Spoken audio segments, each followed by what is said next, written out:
आज है 12 जुलाई और हम पढ़ने वाले हैं आज के करंट अफेयर्स। आज का पहला प्रश्न है, किस देश ने 1.20 लाख जीबीपीएस इंटरनेट स्पीड के साथ वर्ल्ड रिकॉर्ड बनाया है? हमारे सामने चार ऑप्शन है, जापान, सिंगापुर, हांगकांग और चिली। तो इस क्वेश्चन का सही जवाब है जापान। अब देखते हैं हम 1 लाख जीबीपीएस स्पीड की हमारे देश से तुलना करके। यह हमारे देश के इंटरनेट से 1.6 करोड़ गुना ज़्यादा है, मल्टीपल, यानी कि हमारे देश के इंटरनेट से तो 1.5 करोड़ गुना ज़्यादा है। तो ये हमारे देश का इंटरनेट इसके सामने कहीं भी टिक नहीं पा रहा है। जो सूची जारी की गई है टॉप 10 देशों की और इससे जुड़ी हुई, उसमें भारत का नाम भी शामिल नहीं है, क्योंकि भारत का जो एवरेज नेट का स्पीड है वो 63 पॉइंट और कुछ करके जीबीपीएस पर सेकेंड है, जो कि बहुत ही कम है। इसके अलावा जो जापान का ये है नया वर्ल्ड रिकॉर्ड है, वो अमेरिका के एवरेज इंटरनेट के स्पीड से 35 लाख गुना ज़्यादा बेटर है। इससे पहले भी जो हाई सबसे तेज़ इंटरनेट स्पीड का रिकॉर्ड था वो भी जापान के ही नाम था, वो टेराबाइट्स में था पहले। अब देख लेते हैं विश्व में टॉप 10 इंटरनेट वाले देशों का नाम। सिंगापुर है, हांगकांग है, चिली है, संयुक्त अरब अमीरात है। यहाँ पे सिंगापुर में 361.40 एमबीपीएस स्पीड की इंटरनेट देता है। ये एवरेज है, औसत, यानी कि पूरे देश में कुल मिलाकर जो औसत निकलता है ये वो है इन सभी देशों का। अगला प्रश्न साथियों, इसमें पहले एक बार हम देख लेते पेटाबिट्स और ये कितनी क्या सेकंड्स होती हैं। इनमें अगर आप जो जापान का 1.20 लाख जीबीपीएस वाला स्पीड है, इससे एक सेकंड में 10,000 फिल्में डाउनलोड कर सकते हो। और जो नेटफ्लिक्स है उसका सारी लाइब्रेरी 0.3 मिली सेकेंड में आप इसको डाउनलोड कर सकते हो। और पूरी दुनिया में इस तरीके से आप कनेक्ट हो सकते हो जैसे कोई लोकल नेटवर्क है। अफ्रीका से ऑस्ट्रेलिया, फिर आप जापान से किसी भी देश में ऐसे कनेक्ट रहोगे जैसे बहुत ही स्मूथली आप काम कर रहे हो और बहुत नज़दीक हो एक दूसरे के। अगला प्रश्न साथियों, हाल ही में यूक्रेन को किस देश ने 2.5 हजार करोड़ के हथियार यानी 2.5 करोड़ के हथियार देने की घोषणा की है? यूक्रेन को चार ऑप्शन हमारे सामने, बेल्जियम, अमेरिका, फिनलैंड, क्रोएशिया। तो इस क्वेश्चन का सही जवाब हो जाएगा ऑप्शन बी, अमेरिका। अमेरिका ने हाल ही में यूक्रेन को नाटो के जरिए 2.5 करोड़ के हथियार देने की घोषणा की है। अब इसमें नाटो को क्यों शामिल किया गया? क्योंकि अमेरिका के जो राष्ट्रपति हैं डोनाल्ड ट्रंप बिजनेसमैन बंदा है एक, और ये चाहता है हर चीज़ का कीमत हो। तो उसने नाटो से इन हथियारों की 100% कीमत वसूल की है। नाटो के देश अमेरिका को ये पैसे देंगे और वो बदले में ये हथियार यूक्रेन को देगा। नाटो के बारे में जान लेते हैं। नाटो की स्थापना 1949 में होती है। ट्रूमैन सिद्धांत के तहत हैरी ट्रूमैन जो अमेरिकी राष्ट्रपति हैं यूएसए के, उन्होंने एक घोषणा की जिसमें उन्होंने इस तरीके का एक जिक्र किया। यह पूरी तरीके से एक सैन्य संगठन है। इसका जो मुख्यालय है वो बेल्जियम में है। बेल्जियम के अंदर इसका मुख्यालय। क्रोएशिया और फिनलैंड इसमें शामिल होने वाले सबसे नए देश हैं। नाटो के देशों की सूची ये देख लीजिए। इसमें सबसे ज़्यादा हिस्सा 66% अमेरिका का होता है, फिर जर्मनी देता है 6%।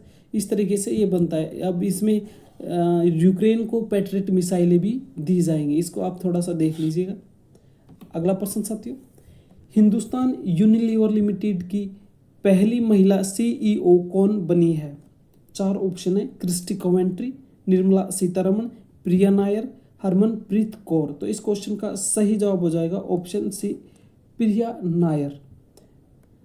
Christie Coventry international Olympic committee है और उसकी अध्यक्ष वर्तमान में। निर्मला सीतारमण वर्तमान में भारत की वित्त मंत्री हैं। हरमनप्रीत कौर भारतीय क्रिकेट टीम की जो महिला क्रिकेट टीम है उसकी कैप्टन है। अगला प्रश्न, हाल ही में 11 जुलाई को कौन सा दिवस मनाया गया है? हमारे सामने 4 ऑप्शन है। सही जवाब ऑप्शन डी है। 11 जुलाई को विश्व जनसंख्या दिवस मनाया गया है, वर्ल्ड पॉपुलेशन डे। इसके अलावा देख लेते हैं यहाँ पे अंतर्राष्ट्रीय महिला कूटनीति दिवस 23 जून को मनाया गया है। संयुक्त राष्ट्र सेवा दिवस यह भी 23 जून को। राष्ट्रीय डॉक्टर्स डे 1 जुलाई को मनाया गया है। अगला प्रश्न, हाल ही में आर्टिफिशियल इंटेलिजेंस ग्रोक का कौन सा वर्जन लॉन्च किया गया है? 4 ऑप्शन हमारे सामने हैं, ग्रोक 1, ग्रोक 2, 3 और 4। तो इसका सही जवाब हो जाएगा 4। यह सबसे आधुनिक और अपडेटेड वर्जन है स्पेस एक्स का। इसमें इसकी ग्रोक 4 की समझ PhD लेवल के लोगों के तरह है। अब यह कैंसर जैसी बीमारियों और रॉकेट बनाने जैसे काम करेगा। इसकी स्थापना इसीलिए की गई है, इसको बनाया ही इसीलिए गया है ताकि ये एडवांस रहे, दूसरे AI इसको टक्कर भी दे सके। अगला प्रश्न, किस राज्य सरकार ने ऑपरेशन कालनेमी शुरू किया है? केरल, कर्नाटक, तमिलनाडु और उत्तराखंड। सही जवाब भी उत्तराखंड है, ऑप्शन डी। यह ऑपरेशन इसलिए शुरू किया गया है, जो पाखंडी लोग हैं, धर्म के नाम पर जो पाखंड फैला रहे हैं, उनके खिलाफ कार्रवाई की जा सके। इसीलिए पुष्कर सिंह धामी जो उत्तराखंड के CM हैं, उन्होंने यह कार्यक्रम शुरू किया है। अगला प्रश्न साथियों, हाल ही में गज मित्र योजना किस राज्य सरकार द्वारा शुरू की गई है? 4 ऑप्शन हमारे सामने आते हैं, केरल, असम, कर्नाटक और तमिलनाडु। तो इसका सही जवाब ऑप्शन बी देता है, असम में यह योजना शुरू की गई है। अगला प्रश्न देखते हैं, हाल ही में किस केंद्रीय मंत्रालय ने BITS पिलानी के साथ साइबर सुरक्षा में प्रोफेशनल डेवलपमेंट प्रोग्राम शुरू करने के लिए समझौता किया है? 4 ऑप्शन है, गृह मंत्रालय, शिक्षा मंत्रालय, इलेक्ट्रॉनिक्स और सूचना प्रौद्योगिकी मंत्रालय, रक्षा मंत्रालय। तो इस क्वेश्चन का सही जवाब ऑप्शन सी था। अगला प्रश्न देखते हैं, किस देश ने कनाडा के ऊपर 35% टैरिफ लगाया है? 4 ऑप्शन हमारे सामने हैं, अमेरिका, चीन, रूस, भारत। इस क्वेश्चन का लगभग आपको अंदाजा तो हो ही गया होगा। यहाँ पे एक फ्लैग उसका लगा है और टैरिफ एक ही देश आजकल सभी के ऊपर लगा रहा है, क्योंकि बिजनेसमैन बंदा लीडर बना है तो कुछ तो होना ही है। तो ऐसे में इस क्वेश्चन का सही जवाब आपको मिल जाएगा अमेरिका ने ही 35% टैरिफ कनाडा के ऊपर लगाया है।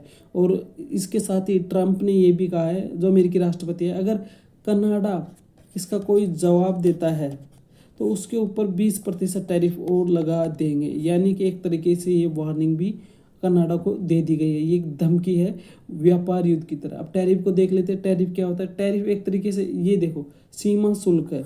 जैसे कोई देश अपने देश से दूसरे देश में सामान बेचने जाएगा तो उसकी सीमा पर यहाँ पर उससे टैक्स लिया जाएगा यहाँ सामान बेचने के लिए। तो इसी को 35% अमेरिका ने बढ़ा दिया है। जो सामान कनाडा से अमेरिका में जाएगा उस पर 35% टैरिफ वसूल किया जाएगा। और ये किया क्यों जाता है? इससे घरेलू मार्केट में विदेशी सामान महंगे हो जाएंगे, और विदेशी सामान महंगे होंगे तो देश का ही सामान बिकेगा, न कि विदेशों का। अब टैरिफ से सरकार की इनकम भी बढ़ जाती है। इसका मकसद घरेलू प्रोडक्शन को बढ़ाना और देशी उद्योगों की रक्षा करना ही इसका लक्ष्य होता है। अगला प्रश्न देख लेते हैं साथियों, ये हमारा आखिरी प्रश्न है आज का। किस भारतीय महिला क्रिकेटर ने अंतर्राष्ट्रीय क्रिकेट में 300 विकेट लेने का रिकॉर्ड बनाया है? शेफाली वर्मा, हरमनप्रीत कौर, दीप्ति शर्मा, स्मृति मंधाना। तो इस क्वेश्चन का सही जवाब हो जाएगा ऑप्शन सी, दीप्ति शर्मा। अगर आपको क्रिकेट की थोड़ी सी भी नॉलेज होती भारतीय महिला क्रिकेट टीम के बारे में तो आप इस क्वेश्चन का आंसर आराम से बता देते, क्योंकि शेफाली वर्मा, हरमनप्रीत कौर और स्मृति मंधाना ये बैट्समैन है, बल्लेबाज है, न कि ये बॉलर हैं। इसमें बॉलर एक ही था, दीप्ति शर्मा, जिन्होंने यह रिकॉर्ड बनाया अंतर्राष्ट्रीय क्रिकेट में 300 विकेट लेने का। अब थोड़ा सा इनके बारे में जान लेते हैं। 1997 में जन्म होता है उत्तर प्रदेश के आगरा में। भाई बहन में छोटी है सबसे। सुशीला माँ का नाम है, पिता का नाम भगवान शर्मा है। भारतीय रेलवे के रिटायर्ड कर्मचारी हैं इनके फादर। 9 साल की उम्र में क्रिकेट में दिलचस्पी बढ़ी और भाई ने इनको ट्रेन किया। भाई के साथ एकेडमी जाती जहां बाहर बैठकर प्रैक्टिस को देखती थी। आज का सभी क्वेश्चंस हमने कवर कर लिए। अब मिलते हैं साथियों अगली क्लास में। आपको चाहिए अगर पीडीएफ तो आप हमारे टेलीग्राम चैनल को ज्वाइन कर लें, वहाँ से आपको डेली पीडीएफ मिल जाएगी।